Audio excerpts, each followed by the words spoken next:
ఇది ప్రభునందు ప్రేమైనటువంటి దేవుని వారలారా, యేసుక్రీస్తు నామమున మీ అందరికీ కూడా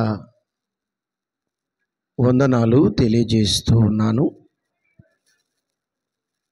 వాక్య పఠనము చదివి వినిపించినటువంటి సహోదరుడు మత్తయ్య గారికి, ప్రార్థించినటువంటి సహోదరుడు సీను గారికి వందనాలు తెలియజేస్తున్నాను. ప్రభునందు ప్రియులారా, దేవుడు నిజంగా వాతావరణము చాలా చల్లగా ఉన్నప్పటికీ దేవుని సన్నిధికి మనలందరినీ నడిపించినటువంటి ఆ దేవాతి దేవునికి కృతజ్ఞతాస్తుతులు చెల్లిస్తూ, చేరు వచ్చిన మీ అందరికీ కూడా మన ప్రభువైన యేసుక్రీస్తు నామమున వందనాలు తెలియజేస్తున్నానండి. మీకందరికీ వందనాలు. ప్రభునందు ప్రియులారా, దేవుని యొక్క వాక్యాన్ని మనం జాగ్రత్తగా నేర్చుకుందాం, విందాం. మనకున్నటువంటి ఆత్మీయ స్థితిని, మనకున్నటువంటి విశ్వాసాన్ని చక్కగా బలపరుచుకోవడానికి ప్రయత్నం చేద్దాం. ఈరోజు మనం నేర్చుకోవలసినటువంటి మాటలు మరి ఏంటంటే, వాతావరణములో మార్పులు జరుగుతూ ఉన్నాయి. వాతావరణములో లేదా ఈ సృష్టిలో మార్పులు జరుగుతూ ఉన్నాయి. వాతావరణములో మార్పులు జరుగుతూ ఉన్నాయి. అలాగే క్రైస్తవ జీవితములో కూడా మార్పులు జరగాలి. వాతావరణములో మార్పులు జరుగుతున్నట్టుగా క్రైస్తవ జీవితములో కూడా మార్పులు జరగాలి. ప్రభునందు ప్రియులారా, వాతావరణంలో ఉన్నటువంటి మార్పులేవి?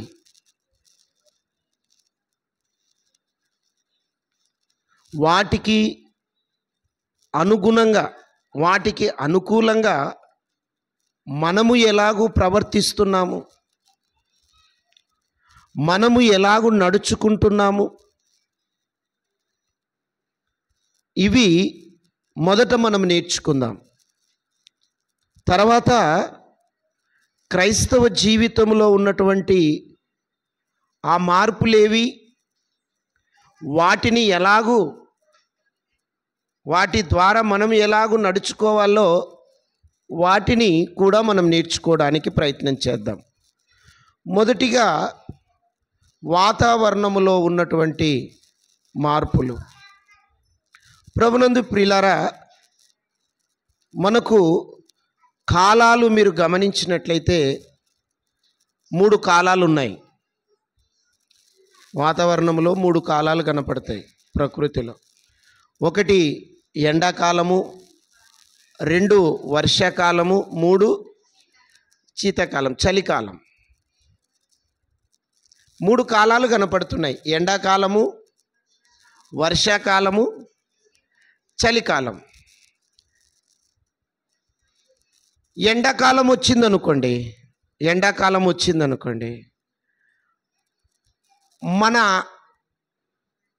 మనలో మార్పులు కూడా ప్రారంభమవుతాయి. మన అలవాట్లు కూడా మార్చుకోవడానికి ప్రయత్నం చేస్తాం. ఎండాకాలంలో మనం ఏం చేస్తామంటే, పతలాని డ్రెస్సులు, వస్త్రధారణ కూడా మారిపోతుంది. ఎక్కువ మందానికి సంబంధించినటువంటి డ్రెస్సులు వేసుకోం.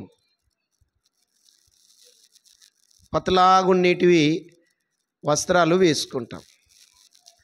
తర్వాత ఎండాకాలంలో చల్లటి వాటర్ తీసుకుంటాం.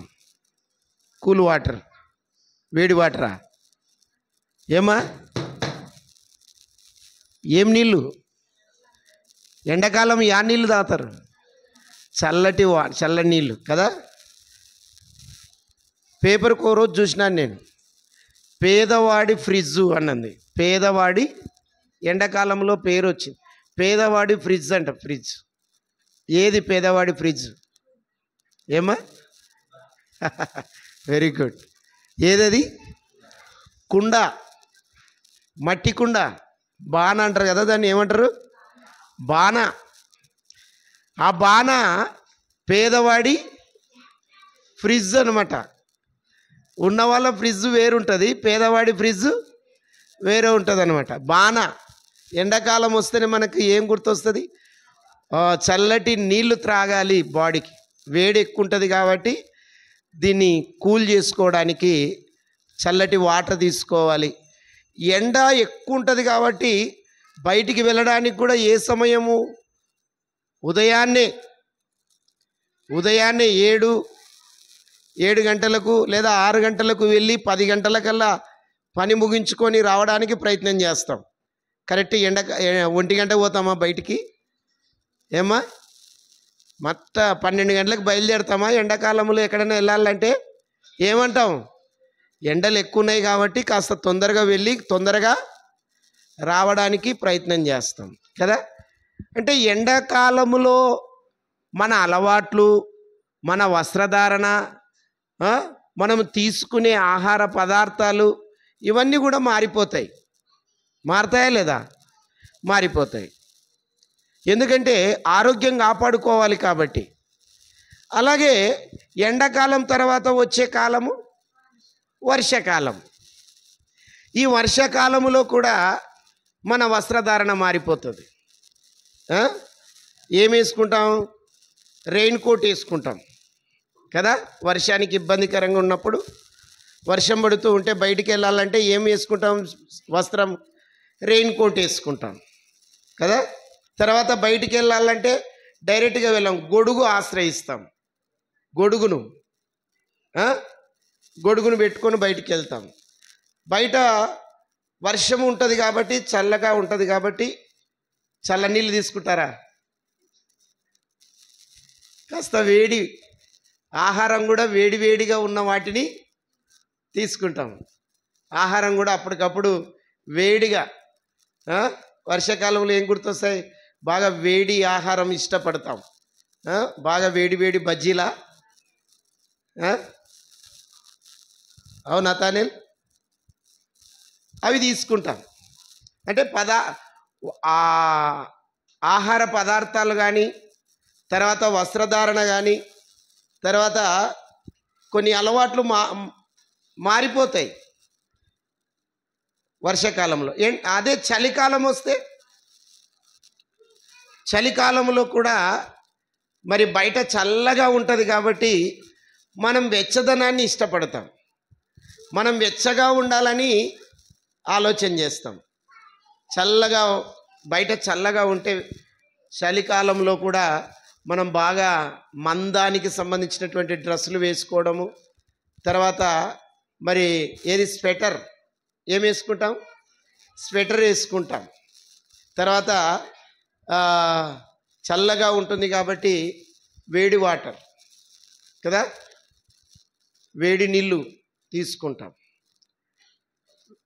చల్లగా ఉంటుంది కాబట్టి వేడి ఆహారం పదార్థాలు కూడా తీసుకుంటాం. నిజంగా 3 కాలాలు ఉన్నాయి: ఎండాకాలము, వర్షాకాలము, చలికాలము. ఈ 3 కాలాలలో మనము మన జీవన విధానాన్ని కూడా మార్చుకోవడానికి ఇష్టపడతాం. అంతే కదా. మన జీవన విధానాన్ని కూడా మార్చుకోవడానికి ఇష్టపడతాం. అలాగే దేవుని పిల్లలమైన మనము క్రైస్తవ జీవితములో కూడా 3 కాలాలు ఉన్నాయి. క్రైస్తవ జీవితంలో కూడా దేవుని నమ్ముకున్న దేవుని పిల్లలమైన మనలో కూడా 3 కాలాలు మనకు కనబడతాయి. ఈ 3 కాలాలేవో మనము నేర్చుకోవాలి. ఈ 3 కాలాలలో మనం ఎలా ఉండాలో కూడా నేర్చుకోవాలి. ఎండాకాలంలో ఎలా ఉండాలో జాగ్రత్తలు తీసుకుంటున్నాం, చలికాలంలో ఎలా ఉండాలో జాగ్రత్తలు తీసుకుంటున్నాం. వర్షాకాలంలో ఏమేం చేయాలో జాగ్రత్తలు తీసుకుంటున్నాం, మంచిదే, కాదనట్లేదు. కానీ మన భక్తి జీవితంలో కూడా దేవుణ్ణి నమ్ముకున్న తర్వాత, దేవుని దగ్గరకు వచ్చిన తర్వాత, దేవుణ్ణి ఆశ్రయించిన తర్వాత మన జీవితాలలో కూడా 3 కాలాలు ఉన్నాయి. ఈ 3 కాలాలు ఏవో వాటిని తెలుసుకొని ఆ కాలాలలో మనము ఎలా ఉండాలో వాటిని తెలుసుకొని వాటి ప్రకారంగా జీవిస్తే మనము గమ్యానికి చేరే అవకాశము ఉంటుంది. కాబట్టి జాగ్రత్తగా ఈ మాటలు వినవలసిందిగా మనవి చేస్తున్నాను. చూడండి, దేవుని పిల్లల భక్తి జీవితంలో ఉండవలసినటువంటి 3 కాలాలు. మొదటి కాలం ప్రకటన గ్రంథం 3వ అధ్యాయము 10వ వచనం. ప్రకటన 3:10 చదవమ్మా. నీవు నా ఓర్పు విషయమైన వాక్యమును గైకొంటివి గనుక భూనివాసులను శోధించుటకు లోకమంతటి మీదికి రాబోవు శోధన కాలములో నేనును నిన్ను కాపాడెదను. ఇక్కడ మీరు ఒకటి గమనించాలి. క్రైస్తవ జీవితములో భక్తి జీవితములో ఒక కాలం కనపడుతుంది. ఏ కాలం ఇది?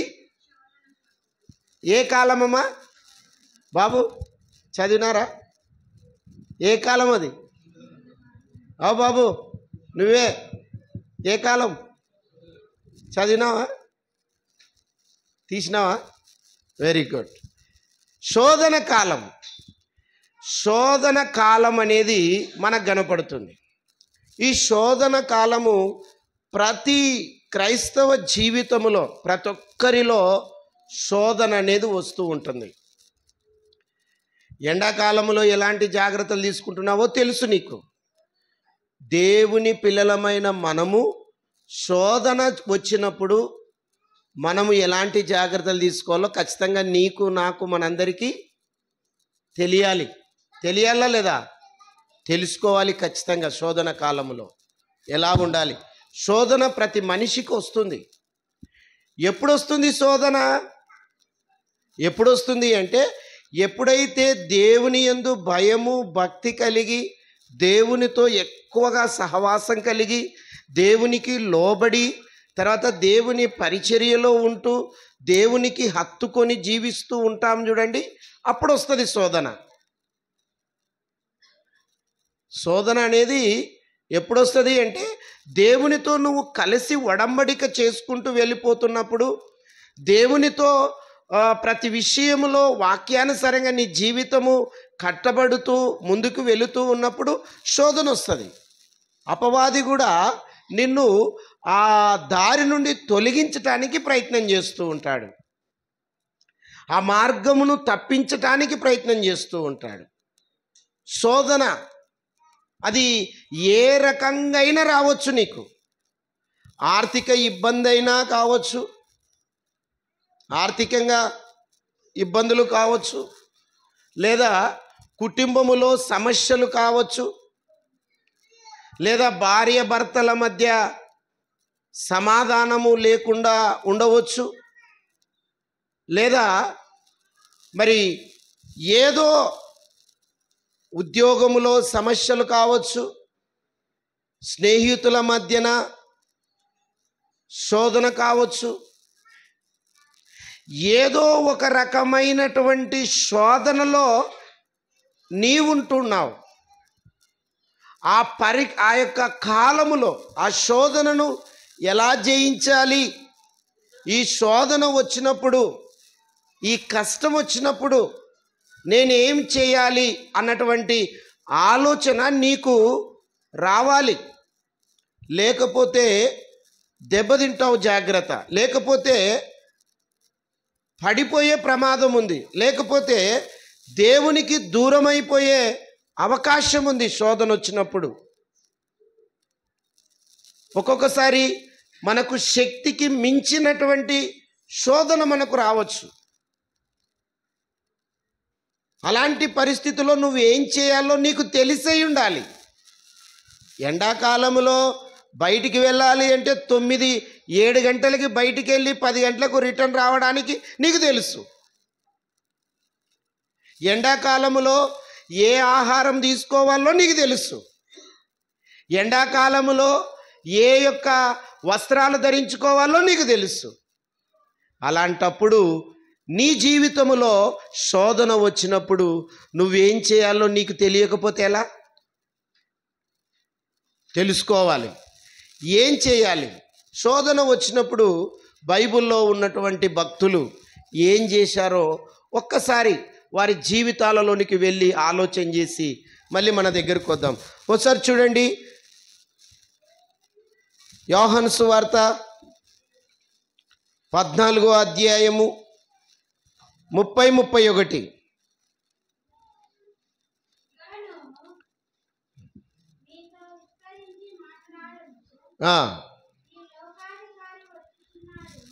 ఈ లోకాధికారి వచ్చుచున్నాడు, నాతో వాడికి సంబంధం ఏమీ లేదు, అయినను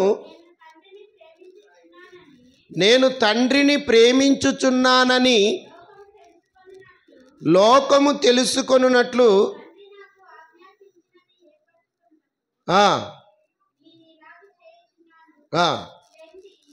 లెండి ఇక్కడ నుండి వెళ్ళుదము. చూడండి ప్రభునందు ప్రియులారా, ఇక్కడ యేసు ప్రభు వారికి ఒక శోధన వచ్చింది. మరణానికంటే ముందు శోధనలో ఆయన శోధిస్తూ ఉన్నాడు అపవాది. ఈ లోకాధికారి వచ్చుచున్నాడు, వానికిని నాకును సంబంధము లేదు, లెండి ఇక్కడ నుంచి పోదాము అంటున్నాడు. శోధన ఆ పరిస్థితిలో ఎక్కడికి వెళ్తూ ఉన్నాడు యేసు ప్రభువారు? ఎక్కడికి వెళ్తూ ఉన్నాడు అంటే ప్రార్థన చేయడానికి వెళ్తూ ఉన్నాడు. శోధన కాలములో యేసు ప్రభువారు తీసుకున్నటువంటి ఒక చక్కటి నిర్ణయం ఏంటంటే ప్రార్థన చేయాలి. మన జీవితాలలో కూడా కష్టాలు, బాధలు, ఇబ్బందులు, సమస్యలు ఇలాంటివి ఏవైనా మన జీవితాలలో ఉంటే ఈ శోధన కాలంలో నువ్వు తీసుకోవలసినటువంటి ఒక చక్కటి జాగ్రత్త ఏంటి అంటే ప్రార్థనలోనికి వెళ్ళాలి, ప్రార్థన చేయాలి. ఏం చేయాలమ్మా? ప్రార్థన చేయడానికి ఇష్టపడాలి. ఓ బాబు, కష్టాలు, బాధలు, ఇబ్బందులు ఏవైనా మన జీవితాల్లో వచ్చినప్పుడు దేవుని దగ్గరికి వెళ్ళాలి మనం. దేవా, నాకున్న సమస్యలు ఇవి, నువ్వే తీర్చాలి, నాకు నువ్వే సహాయం చేయాలి, నా పరిస్థితి ఏమీ సరిగ్గా లేదు, నాకు అనారోగ్య పరిస్థితి ఉంది, నా ఇంట్లో సమాధానం లేదు, నా కుటుంబంలో ఇబ్బందులు ఉన్నాయి, నాకు రోగం ఉంది, ఇలాంటి పరిస్థితిలో నేనేం చేయలేకపోతూ ఉన్నాను, నాయనా నీవే నాకు సహాయము చేయాలి తండ్రి అని దేవుణ్ణి ప్రార్థన చేయాలి. దేవుని దగ్గరికి వెళ్ళాలి. కానీ మనుషులు కష్టాలు వస్తే, ఆ శోధన వస్తే ఎవరికి దేవుని దగ్గరికి వెళ్ళరు. ఎక్కడికి వెళ్తారు? మనుషుల దగ్గరికి వెళ్తారు, మనుషులను ఆశ్రయిస్తారు, మనుషులకు ఏదో చెప్పుకోవడానికి ప్రయత్నం చేస్తారు. ఏదో ఒక మాట అంటారు, నా బాధ ఇతరులకు చెప్పుకుంటే కాస్త తగ్గుతుంది అంటుంటారు. మనుషులకు చెప్పుకుంటే ఏమొస్తుంది చెప్పండి? మనుషులకు చెప్పుకుంటే ఏం చేయలేరు, వారి వల్ల ఏమీ కాదు, వారి వల్ల ఏం కాదు. వారు ఏదో ఒక 4 మాటలు చెప్తారు తప్ప నీ బాధను తగ్గించలేరు, నీ కష్టాన్ని తొలగించలేరు వాళ్ళు. ఏదో ఓదార్చడానికి ఒక 4 మాటలు చెప్తారు, దానివల్ల నీకు ప్రయోజనం ఏముండదు. కానీ దేవుని దగ్గరికి వస్తే, దేవుని ఆశ్రయిస్తే, దేవునితో నువ్వు మాట్లాడితే దేవుడు ఖచ్చితంగా నీకు సహాయము చేస్తాడు. దేవుడు ఖచ్చితంగా నీకు మేలు చేస్తాడు. దేవుడు నీకు ధైర్యాన్ని ఇస్తాడు. ఇంకో మాట చెప్పమంటారా? ఆ శోధన నుంచి దేవుడు తప్పించడానికి కూడా మార్గం చూపిస్తాడంట. ఎంత మంచి మాట అండి! దేవుడు ఆ శోధన నుంచి తప్పించడానికి కూడా మార్గాన్ని చూపిస్తాడంట. ఒకసారి చూడండి, కొరింథీయులకు రాసినటువంటి మొదటి పత్రిక 10వ అధ్యాయము 13వ వచనం. సాధారణముగా మనుషులకు కలుగు శోధన తప్ప మరి ఏదియూ మీకు సంభవించలేదు. దేవుడు నమ్మదగిన వాడు, మీకు సహించదగిన దానికంటే ఎక్కువగా ఆయన మిమ్మును శోధింపడు. అంతేకాదు, సహింపబడుటకు ఆయన శోధనతో కూడా తప్పించుకొను మార్గమును ఏం చేస్తాడంటమ్మా? తప్పించుకునే మార్గాన్ని కూడా దేవుడు కలగజేస్తాడు. శోధన, కష్టం, బాధలు, ఇబ్బందులు వచ్చాయనుకోండి, దేవుని దగ్గరకు వచ్చావనుకో, దేవుని ఆశ్రయించావనుకో, దేవుని సహాయం కోరుతున్నావనుకో, దేవుడు నీకు ఖచ్చితంగా సహాయం చేస్తాడు. తర్వాత తప్పించుకునే మార్గాన్ని కూడా దేవుడు చూపిస్తాడు. ఎంత మంచి మాట! అందుకే యేసు ప్రభు వారికి శోధన వచ్చింది. యేసు ప్రభు వారు మనుషులతో ఉండలేదు, ఏకాంతంగా వెళ్ళి ప్రార్థన చేస్తూ ఉన్నాడు. చూడండి, ఆయన మీద నమ్మకం ఉంచు, విశ్వాసం ఉంచు. అబ్రహాము ఎందుకు తీసుకెళ్ళాడు బాబుని? దేవుడు అబ్రహాముని కుమారుని ఏ విధంగా అయినా తిరిగి లేపుతాడు అన్నటువంటి నమ్మకం ఉంది ఆయనకి.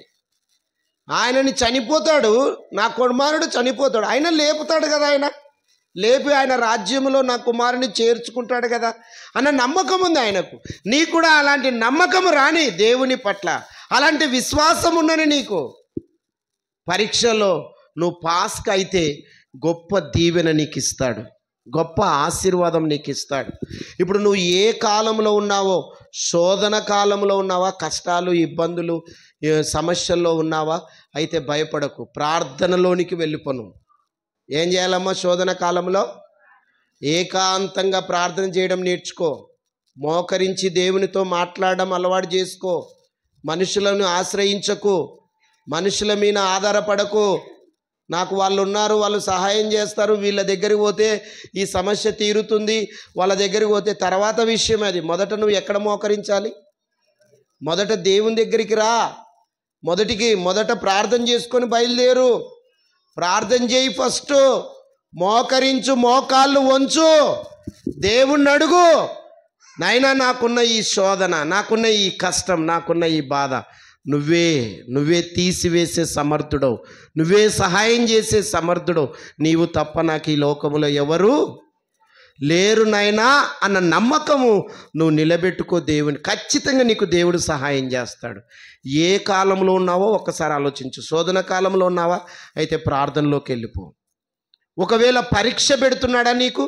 పరీక్ష వెంట పరీక్ష పెడుతున్నాడా? అయితే పరీక్షలో పాస్ అవ్వడానికి ప్రయత్నం చేయి. ఓపిక తెచ్చుకో, ఓర్పు తెచ్చుకో, సహనం భరించు. దేవుడు మేలు చేస్తాడు, దేవుడు సహాయం చేస్తాడు. అది 1 నెల కావచ్చు, 2 నెలలు కావచ్చు, సంవత్సరం కావచ్చు, 2 ఏళ్ళు కావచ్చు, 3 ఏళ్ళు కావచ్చు. ఆయన నమ్మకంగా దేవుని మీద ఆధారపడు. దేవుడు ఖచ్చితంగా నీకు సహాయము చేస్తాడు. ఆ నమ్మకముతో నీ జీవితాన్ని ముందుకు తీసుకెళ్ళు. ఆ విశ్వాసాన్ని నువ్వు కాపాడుకొని ముందుకు వెళ్తే గొప్ప విజయం దేవుడు నీకు ఇవ్వబోతూ ఉన్నాడు. తర్వాత వచ్చే కాలం, 3 కాలాలు కదండి, ఇంకొక కాలం ఉంది. అది ఏదంటే నెమ్మది కలిగే కాలం. ఏ కాలం అది? నెమ్మది కలిగే కాలం. ఈ నెమ్మది కలిగే కాలములో దేవుడు ఇప్పుడు నీకు ప్రభునందు ప్రియులారా, మనము మరి నీ జీవితంలో ఏదైనా నీవు అనుకున్నది నీ కళ్ళ ఎదుటికి వచ్చిందనుకో, ఎంత సంతోషం ఉంటుందండి. ఇప్పుడు వివాహం చేసుకోవాలని ఉంటుంది, వివాహం చేసుకోవాలని పురుషునికైనా స్త్రీకైనా ఉంటుంది.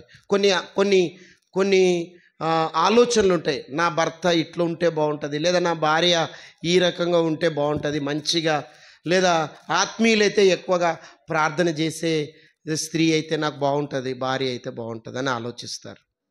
తర్వాత వాక్యము చదువుతూ ఉండాలి, ప్రార్థన చేస్తూ ఉండాలి, తర్వాత మరి మంచి పరిచర్య చేస్తూ ఉండాలి, తర్వాత భర్తకు లోబడి ఉండాలని ఒక పురుషుడు ఆశిస్తూ ఉంటాడు. తర్వాత స్త్రీ కూడా నా భర్త కూడా మంచి భక్తిపరుడైతే చాలు, తర్వాత పరిచర్య చేస్తే చాలు, దేవుని మందిరంలో సేవ చేస్తే చాలు అని అనుకుంటూ ఉంటాం. అవే మీ కళ్ళ ఎదుటికి వచ్చాయనుకోండి, నిజంగా అదే నీ జీవితంలో జరిగిందనుకోండి, ఎంత సంతోషం అండి మనకు, ఎంత సంతోషం. నిజంగా నేను అనుకున్నదే నా జీవితంలో నా కళ్ళ ఎదుటికి వచ్చాయని ఎంత హ్యాపీగా మనం సంతోషపడుతూ ఉంటాం కదా. నువ్వు అనుకున్నదే నీకు ఉద్యోగం వచ్చిందనుకో, నువ్వు అనుకున్నదే వచ్చిందనుకో నీ జీవితంలో, ఎంత హ్యాపీ అండి, ఎంత సంతోషం ఉంటుంది, ఎంత ఆనందపడుతూ ఉంటాం నిజంగా. ఇలాంటి పరిస్థితిలో నువ్వేం చేస్తావు? నువ్వు అనుకున్నదే ఉద్యోగం కానీ, నువ్వు అనుకున్నదే వివాహం కానీ, లేదా నువ్వు అనుకున్నదే నీ పిల్లల వివాహాలు కానీ, నీ పిల్లల పెళ్ళిళ్ళు కానీ, పిల్లల వివాహాలు అయినాయి అనుకోండి, మీరు అనుకున్నట్టుగానే మంచి నా కుమార్తెకు మంచి భర్త మరి వచ్చేటట్టుగా ప్రార్థన చేసేటే మంచి భర్త వచ్చాడు అనుకోండి, నిజంగా నేను అనుకున్నట్టుగానే నా జీవితంలో జరిగాయని నువ్వు సంతోషపడే సమయంలో ఎలా ఉంటావు? ఏం చేస్తావు అప్పుడు? సంతోషం, హ్యాపీ డేస్. ఏ డేస్లు ఇవి? Happy days. మంచి రోజులు వచ్చినాయి. ఏ రోజులు వచ్చినాయి? ఇప్పుడు మంచి రోజులు వచ్చినాయి. మంచి రోజులు వచ్చినాయని దేవుని దగ్గరకు వస్తావా, దేవునికి దూరం అవుతావా? అమ్మా, ఏడా వస్తారబ్బా దేవుని దగ్గరికి?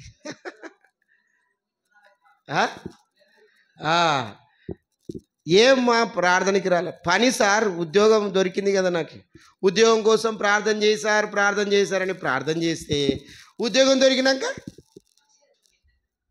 కనపడకుండా పోవడం, కనపడడు. ఇంకా ఏమన్నా ఆదివారం అన్నా కనీసం లేదు సార్, సెలవు లేదు అంటే నువ్వు అనుకున్నదే కదన్నా నీ జీవితంలో జరిగింది కదా. అనుకున్నదే జరిగింది కానీ సెలవు లేదు, ఇంకా రాలేను, నేను ప్రార్థనకి రాలేను. అబ్బా, అంటే సంతోషకరమైన దినములలో దేవునికి దూరం అయిపోయే ప్రమాదం కూడా ఉంది. నెమ్మది పొందే కాలములో దేవునికి దూరం అయిపోతున్నారు చాలామంది. ఇంకా ఏముంది సార్, నాకు అన్ని ఇచ్చినాడు, ఇంకా నాకేం కొరత లేదు, యా దేవుడు ఉన్నాడు, పో ఇంకా వెళ్ళిపో అంటే ఎట్టుంటుంది పరిస్థితి? అప్పుడు ఎలా ఉండాలో తెలుసా? బైబిల్లో ఒక ఆయనకు నెమ్మది వచ్చింది. నెమ్మది కాలంలో ఎలాంటి స్థితిలోనికి వెళ్ళిపోయాడో ఒకసారి ఆయనను చూసుకొని ముందుకు వెళ్ళిపోదాం. చూడండి, సమూయేలు 2వ గ్రంథం 7వ అధ్యాయం 1వ వచనం. సమూయేలు 2వ గ్రంథం 7వ అధ్యాయము 1వ వచనం. 7:1. యెహోవా నలుదిక్కుల అతని శత్రువుల మీద అతనికి విజయం ఇచ్చి అతనికి నెమ్మది కలగజేసిన తర్వాత రాజు తన నగరి యందు కాపురముండి నాతాను అనే ప్రవక్తను ఏం చేస్తున్నాడు? ఇక్కడ దావీదు, మీ అందరికీ తెలుసు, దావీదు ఎన్నో కష్టాలు వచ్చాయి, ఎన్నో బాధలు వచ్చాయి, ఎన్నో హింసలు వచ్చాయి, ఎన్నెన్నో వచ్చాయి.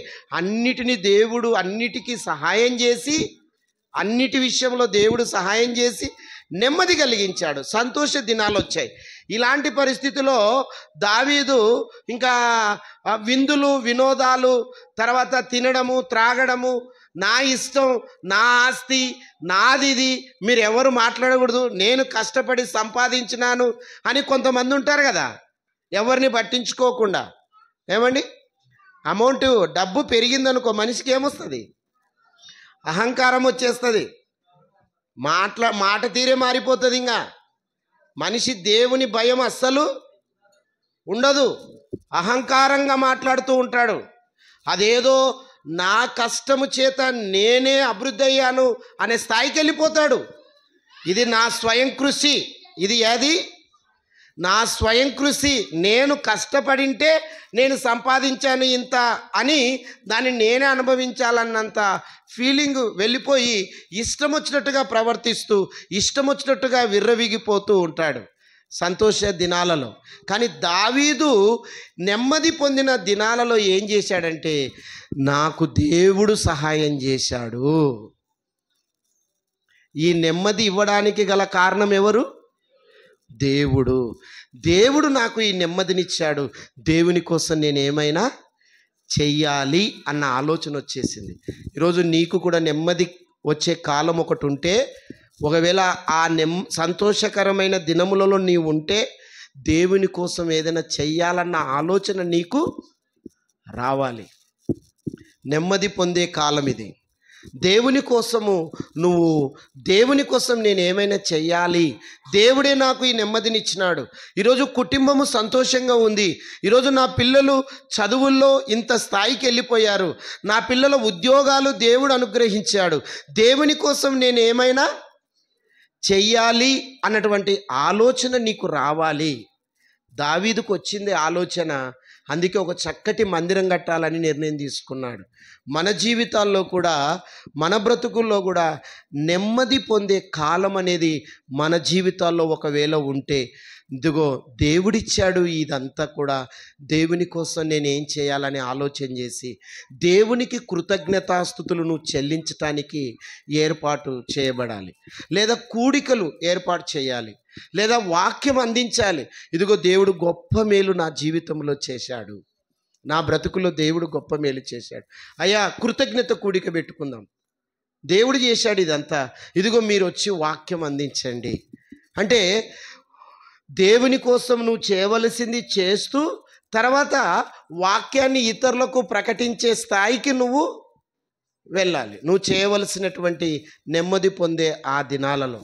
అంతేగాని పార్టీలు పెట్టుకొని, లేదా అవి ఏదో మీటింగ్స్, ఏదో పనికిరాని మీటింగ్స్ పెట్టుకొని, లేదా డబ్బంతా వేస్ట్ చేసి తిని త్రాగి ఇష్టం వచ్చినట్టుగా నువ్వు జీవించావనుకో దెబ్బతింటావు. జాగ్రత్త, నీ జీవితం ప్రమాదంలోనికి వెళ్ళిపోతుంది. జాగ్రత్త. కాబట్టి వాతావరణములో 3 కాలాలు ఉన్నట్టుగా, ఎండాకాలము, తర్వాత వర్షాకాలము, చలికాలం, ఈ 3 కాలాలలో నువ్వు ఎలాంటి జాగ్రత్తలు తీసుకుంటున్నావో అలాంటి జాగ్రత్తలు తీసుకొని నీ ఆరోగ్యాన్ని ఏ విధంగా కాపాడుకుంటున్నావో, జాగ్రత్తలు తీసుకొని నీ ఆరోగ్యాన్ని ఎలా కాపాడుకుంటున్నావో, నీ భక్తి జీవితంలో కూడా 3 కాలాలు ఉన్నాయి. ఒకటి శోధన కాలము, రెండవది పరీక్ష కాలము, మూడవది నెమ్మది కలిగే కాలము. ఈ 3 కాలాలలో కూడా నువ్వు కూడా చాలా జాగ్రత్తలు తీసుకొని దేవునికి మహిమకరంగా నీ జీవితం కట్టబడాలి, దేవునికి ఇష్టకరంగా నీ బ్రతుకుండాలి. అది ఏ కాలమైనా సరే. ఇప్పుడున్నటువంటి కాలంలో ఏదో ఒక కాలము నిన్ను వెంటాడుతూనే ఉంది. అది ఏ కాలంలో ఉన్నావో అది నీకే తెలుసు. శోధన కాలంలో ఉన్నావా? అయితే ప్రార్థనలోకి వెళ్ళిపో. పరీక్ష కాలంలో ఉన్నావా? అయితే ఆ పరీక్షలో పాస్ అవ్వడానికి ప్రయత్నం చేయి. ఓపికతో, ఓర్పుతో, సహనముతో దేవుని వైపు చూస్తూ ఆ పరీక్షను నువ్వు నెగ్గడానికి ప్రయత్నం చేయి.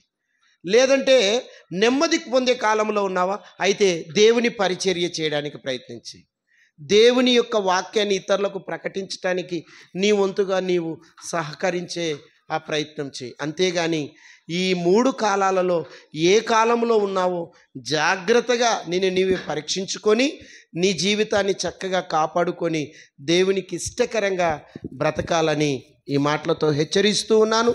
దేవుడి మాటలు దీవించి ఆశీర్వదించునుగాక. ప్రార్థన చేసుకుందాం. దయచేసి అందరూ తలలోంచి కళ్ళు మూసుకునండి.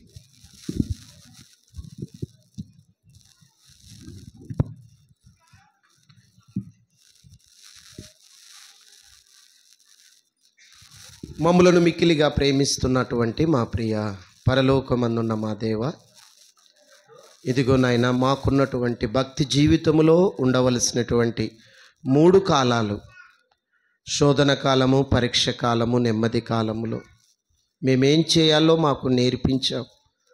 వాటి ప్రకారంగానే మా జీవితాలు కట్టబడుటకు సహాయం చేయండి. ముందున్నటువంటి కార్యక్రమము మీకు మహిమకరంగా జరిగించమని కోరుకుంటూ క్రీస్తు పేరిట ఈ ప్రార్థన మీకు సమర్పించి అడిగి వేడుకొనుచున్నాం మా తండ్రి. ఆమేన్.